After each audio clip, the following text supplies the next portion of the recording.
Pero bago po mangyari ang mga ganyang klaseng usapan, ulitin lang po natin ha mga kababayan, baka naman pwede mag-subscribe na po kayo kasi sa mga nanonood, 52% hindi nakasubscribe.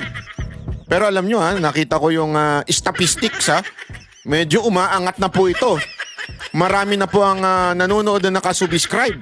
Pero kung maaari pa, yung iba pa, yung remaining na nanonood, baka naman pwede hong tayo mag-subscribe. Okay. Ito na nga, pag-usapan na po natin.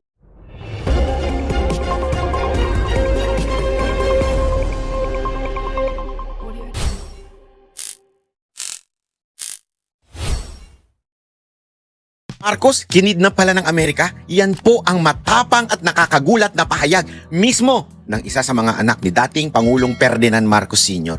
Walang iba kung hindi si Senador Amy Marcos. Ayon sa kanya, hanggang ngayon ay pinagtataka niya kung bakit patuloy na nakikipagsundo ang kanyang kapatid na si Bongbong Marcos sa Amerika. Sa kabila umano ng ginawa nito sa kanilang pamilya. Kaya ang malaking tanong ngayon, may mga detalye bang hindi pa lubusang naibubunyag sa publiko tungkol sa pagkatanggal sa pwesto at pagdala ng pamilya Marcos sa Hawaii? At kung naniniwala si Senador Amy na labis na nasaktan o niloko ng Amerika ang kanilang pamilya, bakit tila kabaligtaran naman ang direksyon na tinatahak ngayon ng administrasyon ng kanyang kapatid? Pag-usapan at himayin natin ang kontrobersyal na pahayag na ito dito lamang sa Vox Populi. Ipe-play ko, panoorin ninyo. At napakarami pa pong kontrobersyal issue na binitawan si Senator Amy dito at talaga nga naman siguradong magugulat na naman ang sambayanan pag napanood po ang kanyang pahayag. Dahil alam nyo naman po mga kababayan, kami pong Banateros ay hindi sumuporta kay Senator Amy itong nakaraang eleksyon at nung mga nakalipas pang eleksyon. Kaya kami ay nabigyan ng pagkakataon na interviewin siya. Aba, talaga nga namang naghanda kami at talaga namang amin po itong pinag-aralan ng lahat ng mga pahayag niya before at para matanong sa kanya. Kaya panoorin niyo po dahil napakaganda po nitong episode nito. One of the best episode ever in Vox Populi. Kasi dito, tapatan. Talagang tapatan. At yung mga tanong namin dito ay talagang kinagulat ni Senator Amy. Panoorin natin ha. Pasok! Maraming salamat. Very happy to be here. First time ko dito, sa totoo lang, sa Vox Populi. Thank you. Kaya maulit muli, no? Oo nga. Hindi pa nagsisimula, gusto niyo nang maulit, ha? Maulit na eh. Umpisa muna natin. Oo, kamusta naman po, Senator Amy? Kamusta naman po kayo? Kamusta naman po ang Senado? Mabuti naman, kaya nakakapagod ang Senado ngayon eh. Grabe, malala, nakakahiya na nga kasi dadalawa lang yung batas na napasa namin sa napakaraming listahan ng priority. Maliban pa sa priority, dami pang mga iba pang priority outside of the 53. Pero nakita naman niyo, labis-labis ang politika. 4 ang aming Senate President sa loob ng 1 taon. Tama ba yun? My goodness, grabe talaga naman. Tapos, 2 impeachment. Ayan naman, talagang wala kaming magagawa kundi politika. Yan ang problema. Pero sa kabila ng lahat ng yan, ng inyong nabanggit, ano po ang sekreto ng Amy Marcos? Bakit parang hindi naman halata sa itsura ninyo kayo stressed? Meron bang sumusunod sa inyo na makeup artist dyan sa... Wala nga akong glam team, wala akong gana, wala sa mood. Talaga naman. Higit sa lahat, ang minority, walang pambayad. Wala, zero-zero na yung mga kwan namin, mga project namin, kakainis. Kahit yung binanggit sa SONA. Kasi may naririnig kami dyan, meron daw isang senador dyan na sinusundan ng makeup artist. Ayan naman, mga chismoso kayo, hindi nagkakalit sa akin. Sino yan? Nako Sabi nila pag may sumusunod daw na makeup artist, ibig sabihin, mukhang impacta daw yan. Ayan naman, ang dami ng impact sa mundo. Dati tambalos-los lang. Tapos hindi daw kayo pinapansin, ha? Hindi daw suplada na daw. Talaga naman, kayo talaga. Pero, No comment. Ilan lang babae sa Senado nga, hindi 5 lang yata kami, no? bahala na silang manghula kung sino yan. Ilan lang kami. 4 sa minority eh, di ba? Pero speaking of yung Senate, Senator, ilang beses na kayo nagpalit ng Senate President, tapos may mga nangyaring gulo nitong nakaraan. Kumusta po ang Senado ngayon in terms of yung environment, security? Alam mo, hindi siya komportable. Unang-una, pagpasok mo pa lang, saan ka nakakita na sabi, talagang marami daw bomb threat, may kung ano-anong threat, nakakapraning eh. Pagpasok mo pa lang, 6,000 yung pulis, tapos naka-barbed wire lahat, gano'n. Parang hindi Senado eh, parang papasok ka ng garrison, ano ba yun? Tapos yung mga NBI, nung umpisa, sila yung nag-gatekeeper ba? Kinakalkal pati mga empleyado namin, ba yun? Ang gulo, hakasar. So pagpasok mo pa lang, tense na. Ano ba to? Tapos pagdating mo dun sa itaas, hindi nagkikiuan. Dati, kahit balitaktakan, todo debate, argumento, kompleto. Pag alis naman ng plenary, chikahan naman kami. Pero ngayon parang nakaka-stress eh. Parang toxic na yun. Medyo toxic na talaga, ika nga. Pero Yun na nga. bakit hindi kaya doon nakuha ni Ontiveros yung threat na sinasabi niya? Kasi binantayan daw eh. Tapos hindi kaya doon niya naisip, ay ako may threat. Ay, Kaya ganon. binabantayan ako. Uso ang threat. Ayun naman. O anyway, simulan na natin ang usapan ha. May ilang political analyst at legal expert na nagsabing nakakadismaya ang SONA ngayong taon. Sa inyong pananaw, aling mga bahagi ng talumpati ang hindi sumasailalim, Sumasalamin. sumasalamin sa tunay na sitwasyon ng ating bansa? Ay, nako. Kawawa naman yung kapatid ko. Parang may alternate universe yata sa palasyo. Kung ano-ano yata rin yung report doon. Kunyari may accomplishment. Wala namang accomplishment. Marami kasi. Ang dami talagang pinagsasabi na nahilo ko. Eh, syempre, unang-una, lahat ng tao nagtatanong sa akin, bakit naging space cadet? Mag-astronaut na tayo. Nagkakamot nga ako ng ulo. Ano ba yun? Na magkaka-launching pad daw sa Cagayan. Kauna-unahang spaceport. Katabi pa namin sa Ilocos Norte. Eh, sabi ko sa loob ko, wala nang port doon sa Port Irene. Wala nang airport sa Lalo. Hindi mabuksan-buksan. Magkakaroon pa ng spaceport. Tapos yung Cagayan na yan, eh halos kinain na ng buong dagat at ng ilog. Sa dami ng dumaan na bagyo, lalagyan pa ng spaceport. Ano ba yan? Ano ba yung mga paglalaroan ng rocket ship? Meron ng Philippine Space Agency, meron pang sinasabi si General Browner na spaceport para sa military naman. Nakukunin na naman sa modernization. Yung modernization na yan, 14 years na, hindi na modern. Pero kayo po, dahil sa, alam nyo, nagkaisa kayo sa mga nag-ano din ng budget, ang legislative branch, meron ba tayong pang pondo dito sa racket Ayun na nga. to? Nagtataka nga ako ba, kung saan yan kukunin na naman ba yan sa modernization? Kawawa naman sundalo natin, wala nang baril. Na babara yung mga second hand na bulok galing South Korea. Eh, hindi ko nga maintindihan kung saan manggagaling yan. Nakakapagtaka. Ang dami-daming sinasabi na paggagastosan. Yung malaki din na dun sa budget na mahabang debate namin, yung 84 billion ng DepEd, yung school building fund. Eh, hindi naman nagre-report na maayos. May malabong mga report na yung 40,000 daw na pinangako, nasa 23,000 na daw yung tapos. Pero pag tinanong mo sa DepEd, wala pang 1,000 ang natatapos sa taong ito. Kaya ano ba nangyayari? Hindi ko maintindihan. Ang labo nung tungkol sa education na number 1 sa budget sana. Eh talagang nakita ninyo, very motherhood yung statements, di ba? Pie in the sky, very motherhood lahat. Ang pinaka-importante, taas ang sahod ng guro. Yun ang pinaka-importante at the end of the day, di ba? Hindi naman school building, hindi naman computer. Tapos yung marami rin nagtatanong, magkakaroon ng computer center sa mga gubat? Saan yung internet doon? Walang kuryente doon. Kaya nga, mobile daw, mobile. Ay, naku, tignan natin kung paano ba yan talaga. Samantalang yung mga teachers natin, ganun pa rin yung sahod, pati yung chalk allowance, hindi nabibigay ng buo. Nandun pa rin, nakapako pa rin sila doon sa Salary Standardization 5 na hindi pa kompleto. So, paano mag-i-improve kung mismo yung teacher hindi naasikaso? Pero may sasabi siya tungkol sa teacher, Senator Amy, na walang teacher na magre-retire na teacher 1. Well, sana, hopefully, pero alam naman natin na marami pa ring teachers na hindi na po-promote at yung promotion na politika na rin eh. Naku, pambira talaga, di ba? Nabibili pa, may nabaril pa sa Palawan. Kaya, ang hirap talaga, marami talagang dapat gawin sa edukasyon. Hindi naman bobo yung Pilipino, pero pag tinignan mo yung mga PSA scores, yung mga PISA, di ba? Ang baba ng score ng mga anak natin. So, paano nyo po marirate itong naging SONA ng presidente na inyong kapatid? Ikaw naman, di nga ako pumunta eh. So, ayan. Absent na nga ako eh. Speaking of hindi kayo pumunta, maraming mga opisyal na hindi pumunta. Anong Oo. dahilan nyo ba't hindi po kayo pumunta? Hindi naman kami nag-usap sa minority. Sa totoo lang, hindi nga kami nagkita-kita. Kanya-kanya na lang. Nung dumating kami sa Senado, punta ka mamaya. Hindi, lahat hindi. Eh ako, masama ang loob ko. Sa totoo lang, last year, wala akong gana. This year, mas lalo akong walang gana. Kasi kinakasuhan naman ang mga minority. Inuubos naman kami. Pagkatapos, 2 kinulong. Isa fugitive. Tama ba to? Hindi naman yata karapat-dapat. Palibasa, nagsasalita ng kritisismo, oposisyon daw. Ay nako. May picture na kumakalat, ang gaganda ng mga damit ninyo, kaya akala namin aatin kayo doon sa SONA. Hindi, ang damit ko nga yung mga punit-punit, puro mga retaso yun. Sabi ko sa pinsan ko, kasi pinsan ko gumawa, pinatahi ko lang eh. Sabi ko, eto, isang katutak na retasong itim.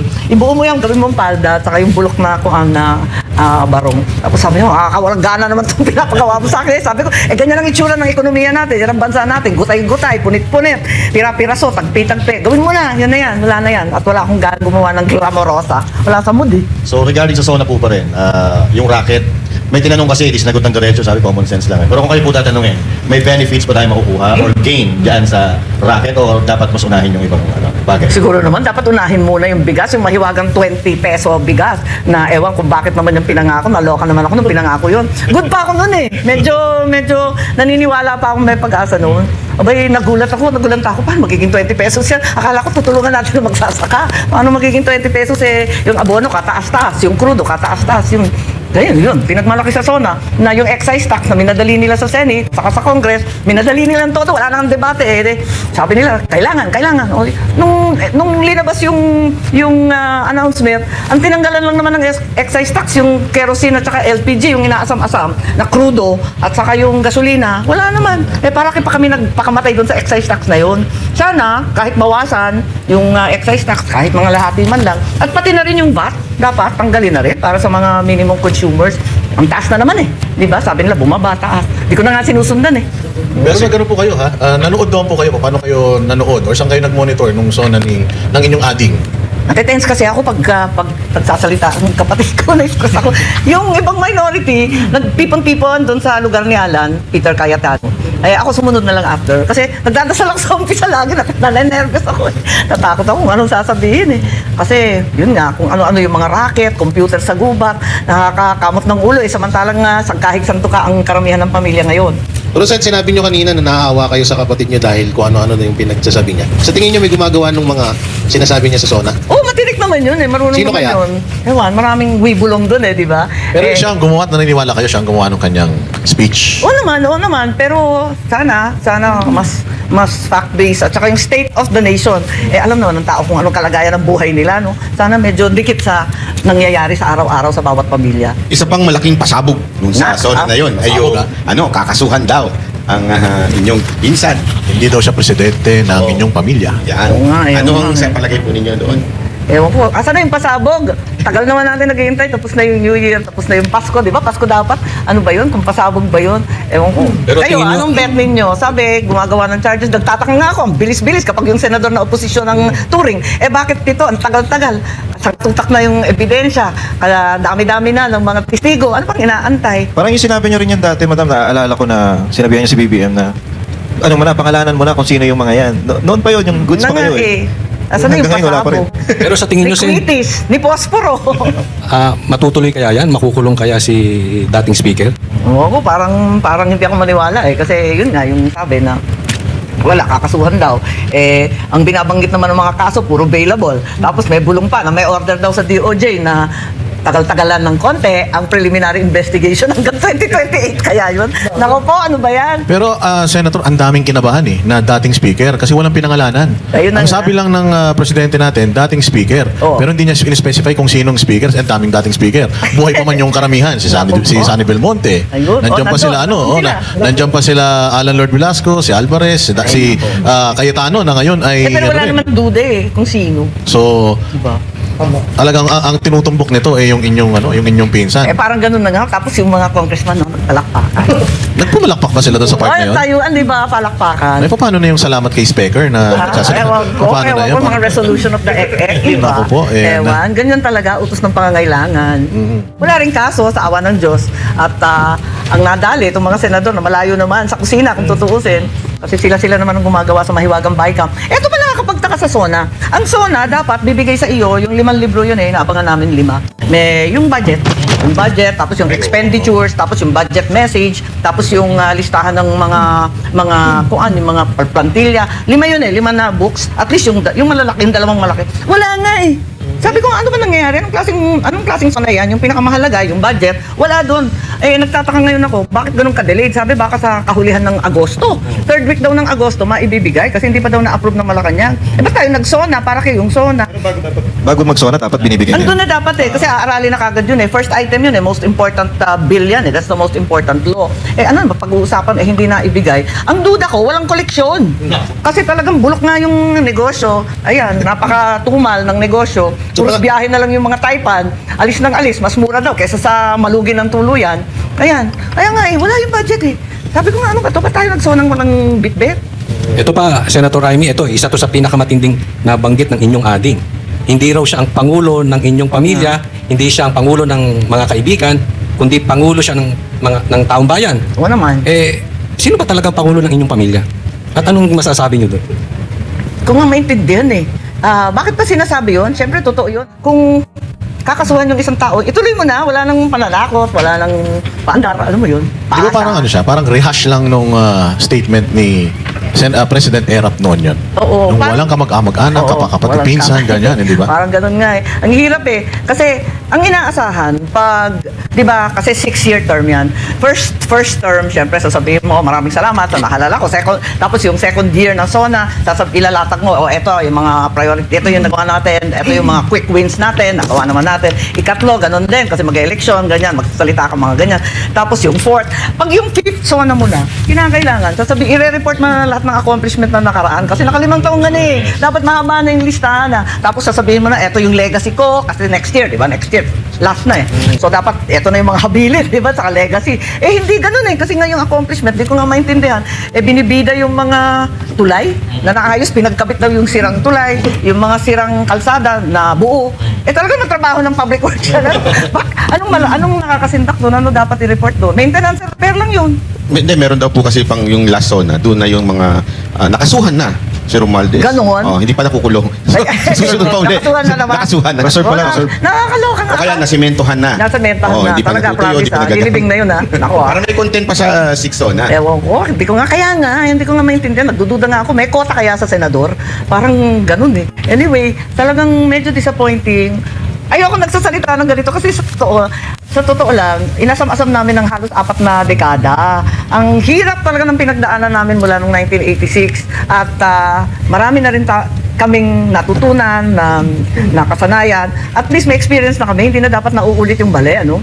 Kaso, sinayang yung second chance, ika nga, nakakasama talaga ng loob, mabigat talaga yung paghihinayang. Pero do you think, ma'am, kung kayo po ay, kasi nung eleksyon natatanda, kung magiging super ate kayo, kanyo Ngayon, sabi ko talagang nga. aalalayan nyo siya eh. Yun yung gusto nyo mangyari. Kung kayo ay hindi kayo kumbaga parang for the lack of better term na echepuera, sa tingin po ninyo magaguide nyo ng may yung inyong kapatid. Hindi sana tayo. Well, hindi ko naman sinasabi na alam ko lahat, pero at least yung mga priority ng tao, ng ordinaryong tao, na siya rin ang tinuro ng aking ama, dapat unahin yun. Unang-una yung peace and order.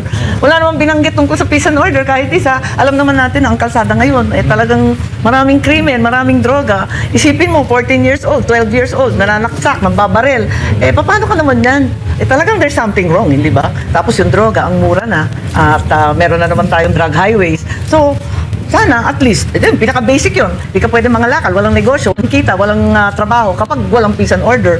So, yung nag-i-invest sa Pilipinas, tapos yung trabaho, dapat tutukan yung trabaho talaga eh. Wala talagang kikitain at habang walang sweldo, syempre, tataas din ang krimen, ang pagnanakaw. So, Actually, ma'am, nararamdaman namin yung nararamdaman nyo. Kasi ngayon po, nararamdaman ko, nang hirap magtanong sa inyo na binabanatan yung kapatid nyo.